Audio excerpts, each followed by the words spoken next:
Hey guys, welcome back to another humid day in the Virginia woods. What I want to talk to you about today is avoiding killing your buddies, or what we call fratricide. Fratricide is very much a thing, and you have to train to ensure that you do not end up putting rounds into your buddies, okay? What do I even mean by that? So it's obvious that we must be trained to defend ourselves. And being trained to defend ourselves is a little bit more than being able to shoot. Shooting's part of it. It's actually a small part of it, but we have to move into the tactical aspect of it. We have to put things into some tactical common sense. We have to put the things into a tactical setting. So let's just look at maybe a couple of stereotypes out there. You've got the guy who he's running and gunning on the flat range, and it's all about split times and shot timers, and he might be doing 3-gun, and it's super fast, and how quick can I get the rounds on target, how quick can I get in the gun in the fight, etc., etc. He's probably got a lot of individual shooting skill, but what he's lacking is he's lacking tactical context. So there's a lot of reasons why you maybe don't want to get your gun in the fight that quick. There's things that are missing there in terms of target discrimination, shoot, no shoot, etc. You can only really go as fast as you can actually target discriminate.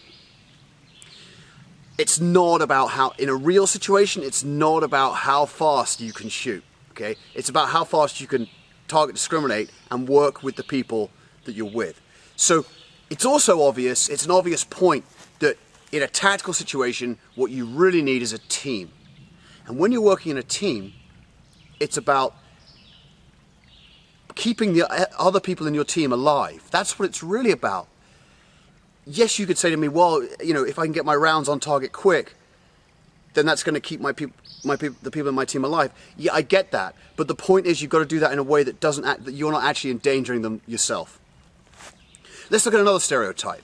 So you've got the guy who's the kind of the camo guy, and he's all about fieldcraft and being out in the woods, that kind of thing. But he may well be lacking a couple of things. He may well be lacking the weapon manipulation and shooting skill that the flat range guy's got.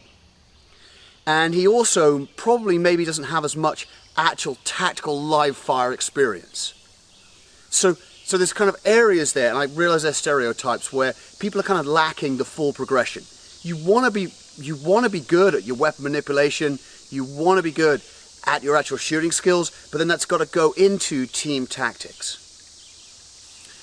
One of the things that we have as an issue, and we drill and we drill and we drill this when people come to classes which deal with live fire team tactics, is that very much people are conditioned on the ranges to an individual thing where it's rounds on target quick. So when presented with a target, maybe that's a pop-up target that we have on the Velocity Training Center ranges, then the target pops up and the guys are immediately wanting to engage that target. So what we have to do is we have to make sure that as we progress through the training, we're drilling these guys in drilling and rehearsing in the fact that if you're not the guy in the formation, that you can do the full RTR drill, previous talk, the full RTR drill, then you're not returning fire immediately, because what your job is to do is to run to cover, to establish, to get online, so that then we can engage the enemy. So that's something that we as professionals will train people in live fire team tactics. So what I've been thinking about is, well, how to run a drill to try and inculcate that into people. So it's not necessarily about how quickly I can get my gun onto a target, but it's about how quickly I can move to a position where I can safely get my gun on the target. So the bottom line here is that depending where you are in a formation, depending where you are in a crowd, depending where you are, you might not be able to immediately return fire. You're going to, everything starts moving. I keep saying this. So when a contact starts, everything starts moving, and people are going to be moving, and you can't make those assumptions based on sort of static positions, like we're all stood here and I can shoot that way because my buddy's right here. Well, no, because he might be moving this way. So there's an element of training to it, but there's an element of judgment and discrimination, so that make sure you've got a good safety angle. Make sure you've got a good safety angle. So I'm going to show you a drill today that I've come up with, and you don't have to use the same props that I've got on the range today. I've got 2 steel targets down the range to represent 2 enemy, and just out of camera here, you'll see in a minute, I got a mannequin. The mannequin is going to be my friendly guy. So I got to bluff it today because it's just me out here in the woods, right? So what you really need is two guys to do this. One guy to set it up, and then one guy to run the drill. Now let me be clear on that. So I'm using a mannequin. The other guy is not the mannequin. Don't put live people down range on this, okay? So you want to do something like, you set out whatever you're going to be for your targets, and then you either use, probably not going to have a mannequin, but you can use something that is obviously a friendly target. So you've got a friendly target. And the second guy, who's not shooting, is going to place that friendly target in some way that it interposes between where you start your guy and then where the enemy targets are downrange. He's going to interpose that as a friendly, not himself. The only way, and before the internet crucifies me, the only way you could do this actually using live people, if you're not in a professional training environment, would be to do it with air sim. And then you could actually see, you could actually use air sim. But don't do this live, okay? With real people between your shooter and targets downrange, okay? I think I've said that, clarified that. So, what you want to do is, you don't want the guy to be completely disoriented. So you're going to have to give him an indication of where he is. So get the guy that's going to shoot to basically be ready to go, close his eyes, sort of head down, and you can either face him down the range, or maybe you face him to the left, or you face him to the right, and then you're going to give him an indicator, which is contact front, or, for example, contact right. So if my eyes are closed and I'm facing to the left of the range, and I get contact right, then I know that I'm immediately going to go into my head to look down range to identify the targets. So what's vital at this point is that as I look down range and identify the targets, I'm also considering the position of my friendly target, my friendly mannequin in this case. Obviously for this drill he's not going to move, he's just going to be stood there. In reality he's going to be also probably, if he's the point guy, he's going to be RTRing and moving to cover himself. So what I want to do, the point of this drill is, I'm not the point guy. My mannequin is the point guy. So I can't do the full RTR drill. What I've got to do is rapidly move to a position where I can engage the enemy. And what you want to think about there, and there's lots of ways that we do safety angles, is you want to think, if I'm looking straight at you, if my muzzle's pointing at you, if I'm just doing a 45-degree angle, like this is a very rough way of doing it. Put my hands out like this, then I do not want, if I'm engaging a target which is straight through the camera, I do not want any of my friendly people within this zone like this. So if there was a target through and beyond the camera and the camera is a person, I'm going to have to move that way or that way so the camera is no longer within a 45-degree angle. There's lots of ways that we actually do this. So for example, if you're in a sort of a squad attack type situation, you can actually use hand angles. 30 degrees is a good angle between where my friendly troops are coming in from the front flank and where I'm suppressing an enemy position. And you can do a hand angle 30 degrees like this. So if I'm looking and I've got enemy position and I've got my guys coming up, when they reach that, I've either got to lift and shift on this objective away or cease fire. That's one way of doing it. The British Army uses safety. They use the hand angle like this, which is basically, it's a 590 mil rule. It's very similar, 590 mil rule. So what you'll see if you watch British Army live training is it's not rehearsed. So the guys are going to do what the guys are going to do, and what they'll do is the safety will be behind the shooters, and similar deal with the camera.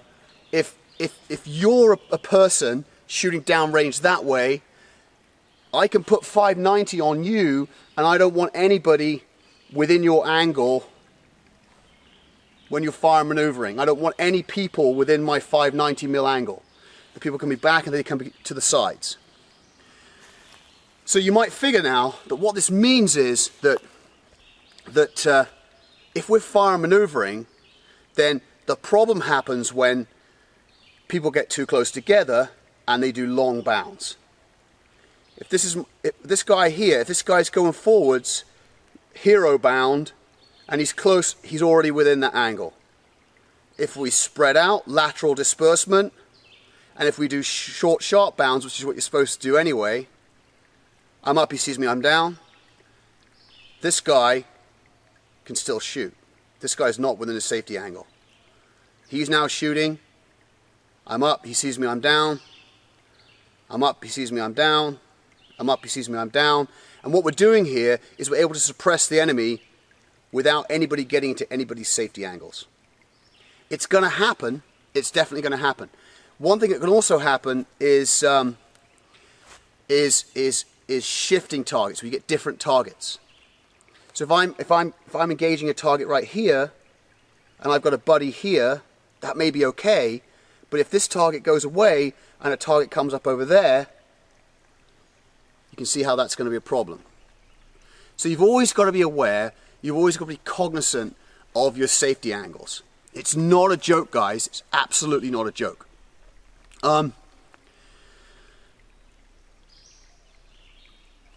So, I've said before, I'll say again, it's absolutely imperative to know how to defend yourself. That goes beyond the running and gunning on the flat range. It goes into understanding team tactics and how to actually operate in a tactical, kinetic environment. Absolutely imperative. One thing that gets me, so there's a lot of talk, I've joked about the Boogaloo before. There's a lot of talk, you know, about things like the Civil War, all this kind of craziness, what's happening in politics in the world today. All of these are reasons why we must be able to defend ourselves. It should be part of what you do anyway, your warrior mindset. You should be doing this kind of training. The other aspect of that is, it's kind of interesting that there's generally a feeling out there in terms of, it's like we're sort of just on the left side of another historical event. I don't know what that might be, like war with Iran or whatever it is. We're just like just in 1914, or we're just in 1939, or whatever it is. There's a very interesting book on this which I'm reading right now, which is called The Fourth Turning, and it actually explains the cycles of history. And it actually, funnily enough, when that book came out in 1997, they predicted the crisis turning point coming around 2020. So it's no coincidence that we all kind of feel that something's in the air. But what that's going to be, I can't tell you. Okay? Just be able to defend yourself and don't put rounds into your own people in the chaos. So who knows what situation you might find yourself in, but it's genuinely terrifying to think that from even a concealed carry situation escalating up to sort of a terrorist incident or whatever it might be, there's a lot of people out there who are armed. And this is in no way criticism of the Second Amendment. Absolutely not. Okay? There's a lot of people out there who are armed, but they have no idea what they're doing. They have no idea what they're doing. And I joke a little bit, but you know, you might actually, in the chaos of some of these situations, you might be better just like low crawling the way out of there. Because you can just imagine rounds flying everywhere. You pull, you know, try and take out some terrorist, some guy shoots you. I mean, you just don't even know. I mean, I kind of joke about this, but there's so many people out there who are armed, and there's so many people out there who have absolutely no idea. All right? What I would suggest that you do is get some tactical training, and then think about something like this drill to try and inculcate the ability to discriminate friendly people from targets and make sure that people move to a position where they can safely engage. It's just a simple drill, but it might give someone a better idea than just sort of how quick I can mount the gun and how quick I can get rounds on target on the flat range. So when I run this drill today, I will be setting up myself and bluffing it myself, just to kind of give you an idea of what I'm talking about. I'm going to be thinking about that safety angle. I'm opening my eyes. I already know where the guy is, okay, and I'm going to move to a position where I can safely engage. Thanks very much. Contact front!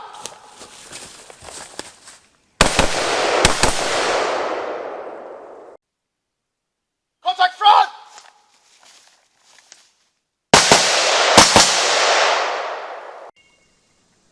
Contact right!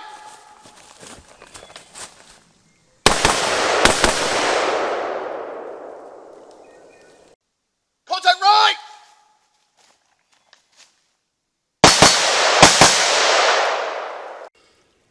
Contact left!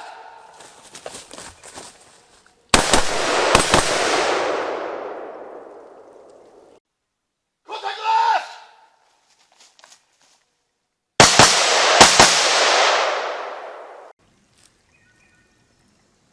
Contact front!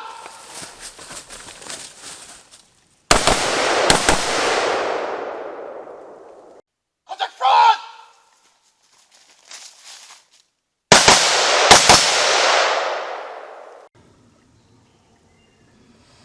Contact right!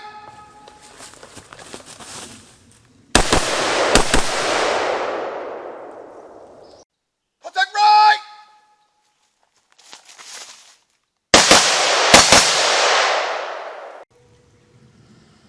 Contact left!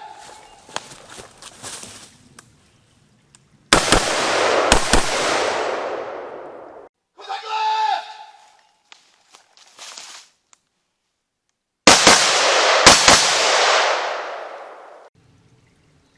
Contact left!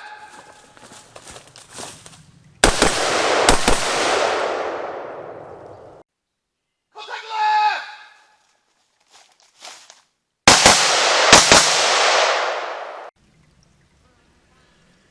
Contact rear!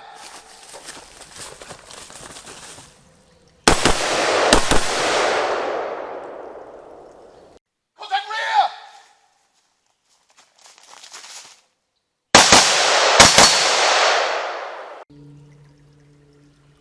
Contact right!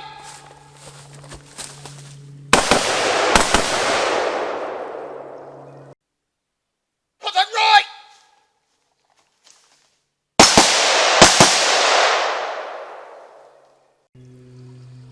Contact right!